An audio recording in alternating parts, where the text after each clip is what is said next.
social media on your phone, then there's a chance you've come across our next guest. He's known for his Every Parent at Disney series online, and he's opened up for the likes of Jeff Foxworthy and Dave Chappelle, and now he's coming to Peoria as a part of his Jokes for Humans comedy tour. John, Chris, thank you so much for calling in this morning. Really excited to have you. So let's start here. How did you get your start in comedy?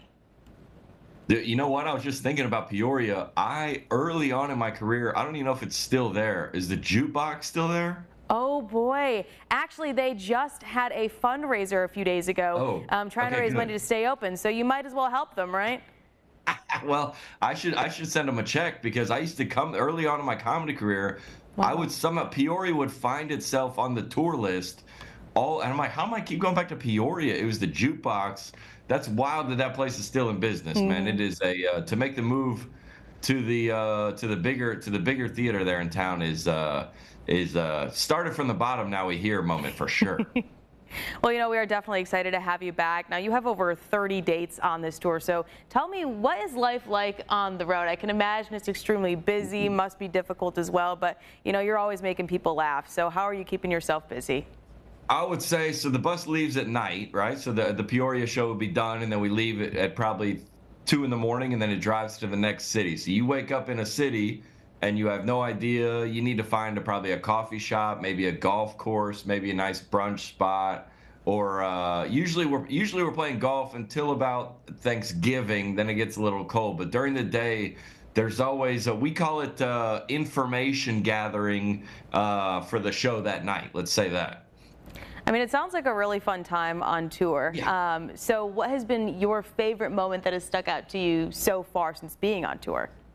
Oh man, let's see. Well, we were in Lexington, Huntsville, and we started the tour in Las Vegas. Oh, wow. Actually, the first night of the tour 2 weekends ago, and the crowd was just on fire. It's always nice to see, like you'll see in Peoria, like you're like, all right, there's a lot of my fans in here that are like, we love John. We've driven 3 hours to come see John. And the best part about the shows is there's always people that, like you said, the Disney video or the football coach video, they just popped in, and the juxtaposition between all the people that are in there being a little bit divided at the beginning and then at the end all being united is the show. I believe it's close to sold out in Peoria. If it's not, you're going to be missing out if you're not at this one.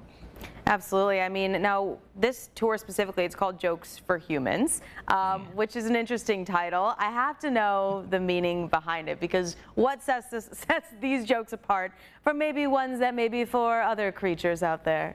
There you go. Okay, well, the ethos of the tour kind of came from with ChatGPT and AI and everything you see on the internet. You go, is this real? Like, am I missing something? And people are like, well, stand-up comedy, just like it's going to be AI generated, and I go, dude, as long as I've been living, even before I was a formal stand-up comic, you just tell jokes on the back porch or at the frat house or at your family Thanksgiving. Telling jokes for other humans has been selling for as long as I've been alive on this earth. And I was like, let's just go back out a real person, and then real people will show up and we'll all tell jokes together. And that was the ethos for this one for sure.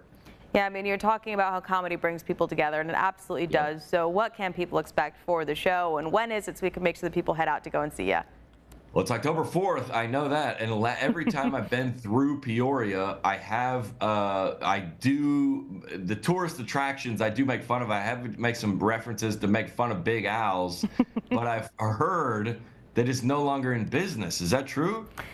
Yeah, despite it being one of my favorite places to go, it is unfortunately closed right now. But maybe with you being back in town, it'll open back up. We'll have to have a reunion. The jukebox is still open, but Big Al's is closed. Yeah, sadly. But, you know, I was going to say, you'll definitely have people coming over. And again, maybe Big Al's will open up just for you. I don't know. But October 4th, you guys are going to want to make sure that that date is on your calendar. The Prairie Home Alliance Theater, you don't want to miss out. But John, thank you so much for joining me today. Honored to be here. Thank you, guys. We'll see you in Peoria. All right, we'll see you soon. And we'll share all these details on our website, ciproud.com. All you have to do is click on the WMBD This Morning tab under News.